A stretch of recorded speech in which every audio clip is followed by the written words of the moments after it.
kanina, Doc? Yung fresh air. Actually, alam naman natin, hangin, healing yan eh. Mayroong tinatawag na material yan na nagbibigay talaga sa atin ng, kung tawagin natin ay yung binubus talagang entire system natin, immune system. At ang isa sa pangganda nito, di ba, pag tumanaw ka sa bundok, kulay blue. Pag malapit ka sa kabundukan, at bakit kulay blue? Ang ibig sabihin pala niyan, ozone. Mataas ang oxygen, negative ion. Kaya the more you get closer sa mountain, mataas ang negative ion.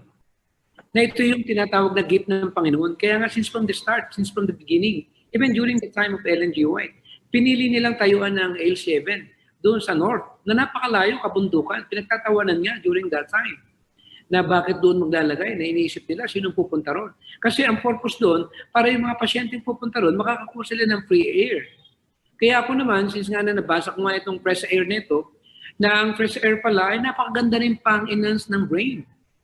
Kaya kung naghahanap ka na maging matalino ka o kaya naman ay maging malusog yung pag-iisip mo, ay talagang kailangan may oxygenate siya. Kaya kung tinatawag na oxygenation na nakukuha sa negative ion, at kailangan din natin yung marami tayong puno. Kaya yung aking lugar na aking tinitiran, kung bibilangin mo yung mga puno ko, hindi lang umaabot itong mahigit na 5,000 puno. Talagang sinadya kong lagyan. Kaya pagbubugayan ng oxygen, ay talagang enough na para supplyan ang aming kalusugan.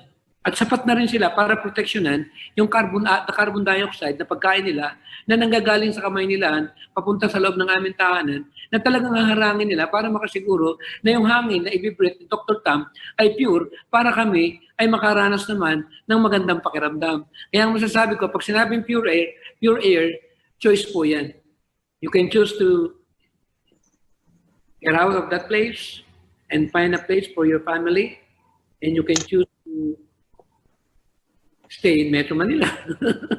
Pero you have a choice anyway. Pasensya na, bato-bato sa langit. Sinabi natin, Propetisa, talagang it's time for us to find a place in the country and at the same time to plant our own vegetables so that when the time comes na magkaroon ng kahirapan ng buying and selling, ay meron tayong tinatawag na sarili nating mga gusto ko lang sana ipakita sa susunod yung farm ko eh. Maganda yun, Doc. Doc, tatapusin. Mabilis lang ito, Doc, no? Para matapos natin yung 8 laws of health at maliwanagan yung ating mga viewers. Letter R, yun yung binanggit niyo po kanina, which is rest. And letter T, napakahalaga, that is trust in God. Tama po ba, Doc? Okay. So, uulitin lang natin. Very brief po sa ating pong mga viewers na nanonood po sa atin ngayon. We have New Start, which is the 8 laws of health. So, letter N, nutrition. E, exercise. W, water. Pang-4 natin ay sunlight. Pang-5 natin ay temperance. Pang-6 ay air. R is rest. And then letter T, the last but not the least, di ba? Talagang on top talaga to, trust in God. So mga kaibigan, muli po kami talaga ay maraming salamat po, Doc, sa inyo pong pagbibigay po sa amin ng mga information talaga na very relevant sa panahon natin ngayon.